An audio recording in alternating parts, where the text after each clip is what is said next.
Eu quero falar para vocês hoje aqui sobre duas histórias que se desenrolaram no final de semana.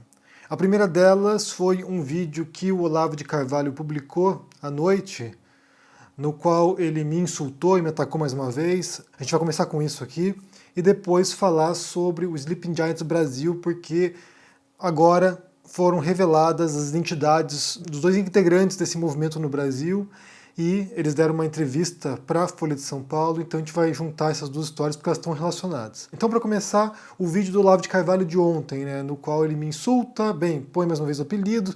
Essa questão dos insultos e dos apelidos, eu já falei várias vezes aqui, qual é o objetivo por trás disso, qual é o procedimento psicológico desses insultos. Então eu vou ver se encontro os vídeos aqui e ponho vinculados, porque na verdade é uma prática deliberada do Olavo, não é algo acidental, é algo pensado e que tem um objetivo muito nítido. Então xingar as pessoas tem como intuito, o ataque ad hominem, esses insultos, eles têm como objetivo desacreditar a pessoa que você está insultando, é um objetivo retórico muito utilizado, muito fácil, na verdade, preguiçoso, na verdade, que é utilizado pelo Olavo de Carvalho e pelos olavistas. O que aconteceu foi que, pela primeira vez, talvez, eu não me lembro de nenhuma outra circunstância anteriormente, mas pela primeira vez o Olavo de Carvalho falou sobre o livro que eu escrevi com a Heloísa de Carvalho, com a filha dele, livro que a gente lançou em janeiro desse ano, e é a primeira vez que o Olavo menciona esse livro que se chama Meu Pai, o Guru do Presidente, no qual eu e Heloísa de Carvalho escrevemos os relatos da Heloísa. Então, o que é importante mencionar, até para responder o Olavo, esse livro não é uma biografia do Olavo de Carvalho, esse livro é sobre a relação da filha, a Heloísa, com o pai. É um livro dessa história, é um livro, na verdade, na minha interpretação, sobre um abandono. É abandono emocional e abandono intelectual também, que a Heloísa sofreu nas mãos do Olavo. Então, não é um livro contando a trajetória do Olavo de Carvalho, embora tenha alguns trechos ali que a gente explore isso, mas na verdade é um livro sobre a Heloísa e como ser filho do Olavo impactou na vida dela, como esse abandono impactou na formação dela. É isso, a história é essa. E só para contar os antecedentes aqui desse livro, eu acho que eu já falei sobre isso anteriormente, mas eu vou repetir aqui, eu não era o escritor original desse livro. Na verdade, o projeto foi proposto por um outro escritor para a editora inicialmente, para uma outra editora que não é a Cotter, que publicou depois. O projeto foi proposto, seria esse outro escritor e a Heloísa, não deu certo. A Heloísa veio até mim, e nós somos amigos, eu sou amigo da Heloísa. A Heloísa veio até mim e falou assim: Henry, eu preciso que alguém escreva o meu livro. Não deu certo com outro escritor, você topa escrever? E a ideia inicial era escrever como ghostwriter, ou seja, eu não apareceria como autor do livro. Seria apenas da Heloísa o livro, e eu só reuniria as ideias e formaria a história, mas eu não apareceria como autor. O que eu falei para a Heloísa foi o seguinte: eu topo, Heloísa, mas com uma condição, que eu apareça como escritor, porque eu sabia que eu escrevendo junto com ela, eu poderia usar o meu canal e as minhas redes sociais para dar mais voz ao livro dela. Então eu queria fazer parte desse projeto porque, como vocês sabem, eu já estou aqui há anos falando sobre o Olavo, criticando as ideias do Olavo. Para mim, realmente não importa quem ele é como pessoa, como ele se comporta com a família, como ele se comporta com os amigos. Para mim não importa isso. O que importa é o que ele representa nesse momento no Brasil, as ideias que ele propaga, os métodos olavistas. Então, de fato, a história dele com a Heloísa, em termos intelectuais, em termos de compreensão da mensagem olavista, não tem tanta relevância assim, mas a história que a Heloísa conta é importante, porque um dos elementos que o Olavo utiliza é a construção dessa imagem de pai conservador, de homem conservador que defende os valores cristãos, quando na prática, quando você vai ver a história pessoal dele, também não reflete isso. Ele é alguém que tem uma longa e complicada história, individual mesmo, com personalidade. Então o livro não tem esse caráter difamatório de atacar o Olavo, tem de contar a história da Heloísa. É um livro sobre a relação dela com o pai. E aqui tem a impressão, na verdade, que ele nem sequer leu o livro. Acho que alguém contou para ele o que tinha no livro, ou contou algumas partes do livro, e ele não chegou a ler o livro. Mas uma das defesas que ele faz de si próprio é dizer que uma filha o ataca e o resto dos filhos, que são mais 7 filhos, 8 filhos, o resto dos filhos o defende. E isso é uma falácia lógica, se vocês não sabem, Isso é uma falácia lógica, chamada argumentum ad populum, como se a voz do povo fosse a voz de Deus, como se a maioria ditasse o que é certo e o que é errado, como se, por exemplo, se a maioria da população acha que é certo linchar publicamente alguém, então isso é certo. Isso é uma falsa lógica, porque você pode ter 7 ou 8 filhos falando bem de você, e isso em nenhum momento anula a experiência individual da Heloísa de Carvalho como filho do Olavo. Ele pode ter sido um ótimo pai, o que eu duvido, para os outros filhos dele. Mas com a Heloísa de Carvalho, eu repito aqui, é uma história de abandono.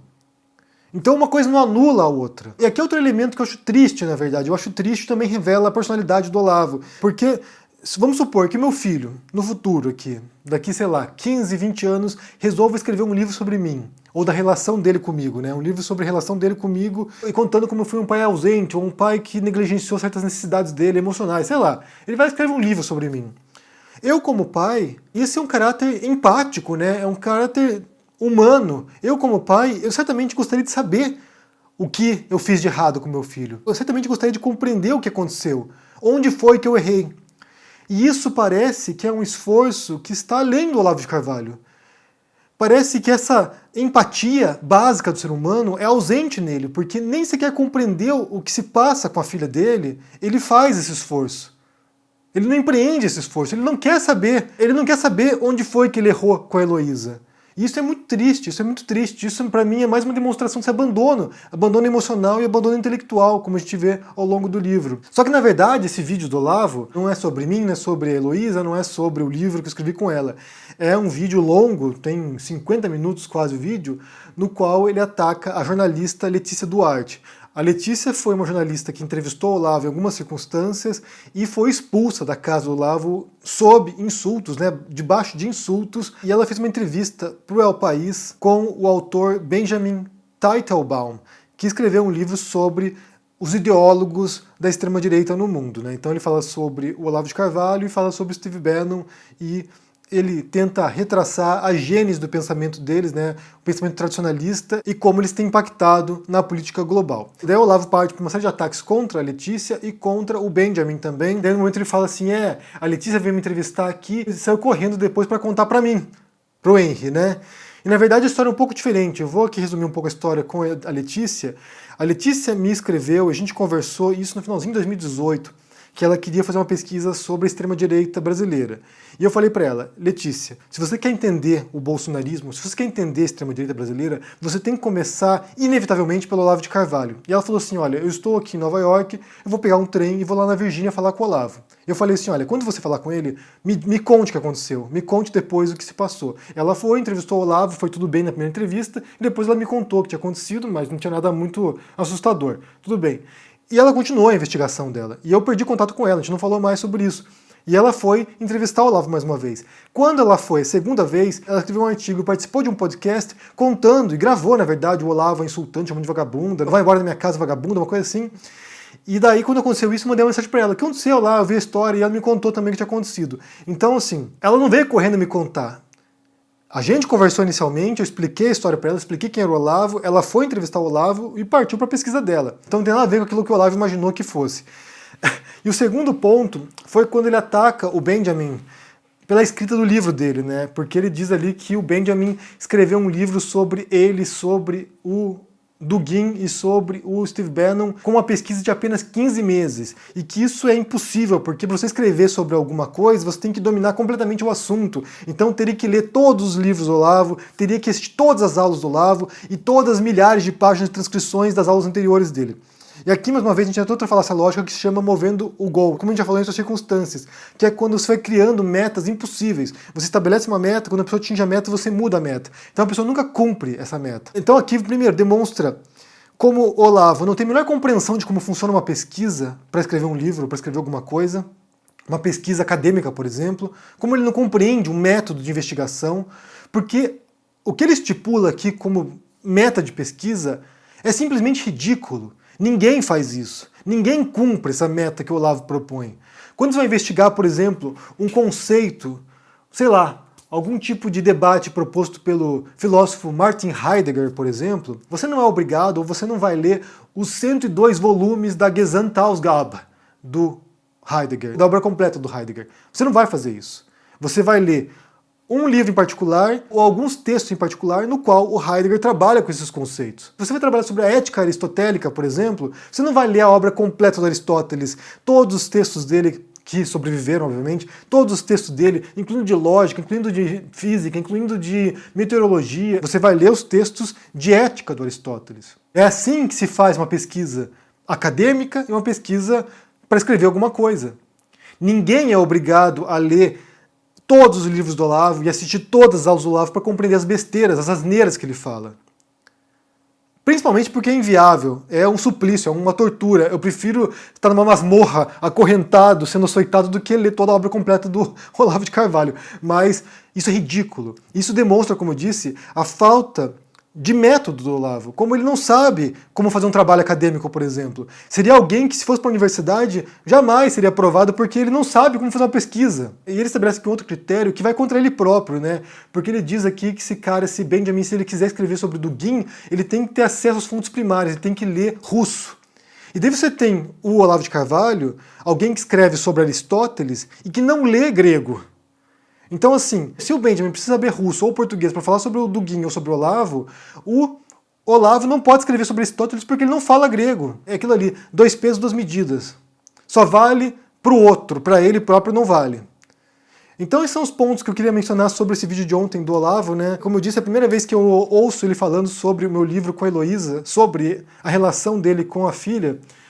E eu recomendo que ele leia o livro, eu recomendo que ele leia e talvez descubra um pouquinho o que aconteceu nessa relação dele com a Heloísa. O que aconteceu? Talvez fosse instrutivo para ele perceber um pouco o estrago que ele fez na vida da filha. E aqui, como eu disse, não importa se os outros filhos gostam dele, se os outros filhos se dão bem com ele, porque cada filho tem uma relação diferente com o pai. O segundo ponto tem a ver com o Sleeping Giants, né? Porque nesse final de semana eles foram entrevistados pela Mônica Bergamo, que revelou a identidade deles. Agora a gente sabe que é um casal que cuida da conta dos Sleeping Giants, é o Leonardo e a Maiara. Nós sabíamos já que eram 2 pessoas, que eram um casal, a gente sabia disso anteriormente, porque a gente já tinha falado com eles. Eu não sabia quem eles eram, não sabia o nome deles, não sabia nada, mas a gente sabia que era um casal só que cuidava disso. Só que o Leonardo e a Maiara só conseguiram avançar nessa proposta de desmonetizar canais extremistas de direita, e inclui o Olavo de Carvalho também nessa conta aqui. Eles conseguiram retirar a conta do PayPal do Olavo de Carvalho, porque ele viola as políticas do PayPal.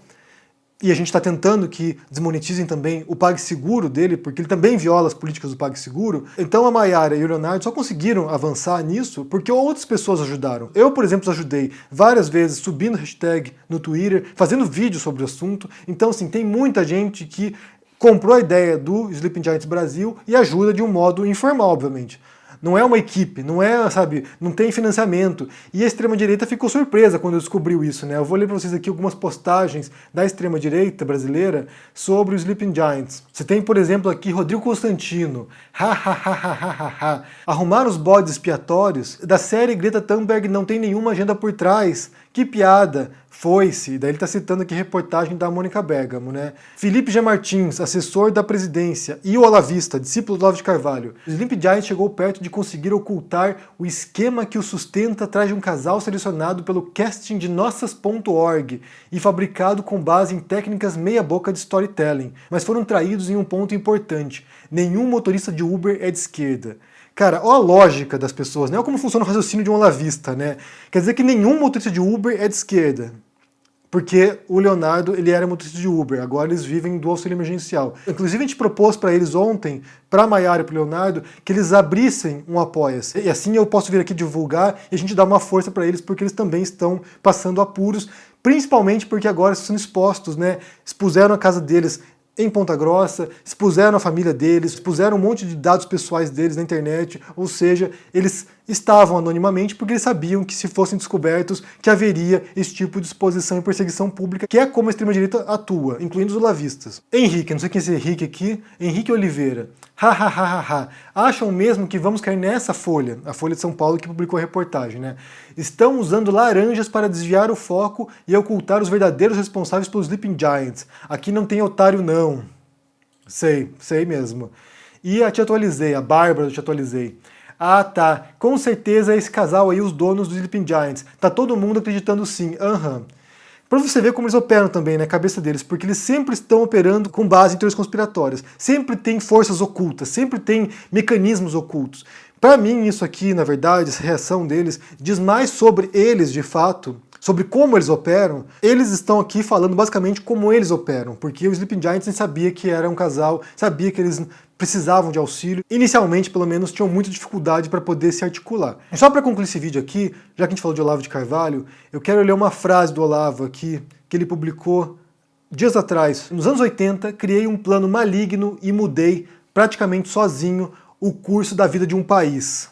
E ainda tem carinha querendo me ensinar como fazer as coisas. É foda, é foda. Ele repete aqui, é foda muitas vezes.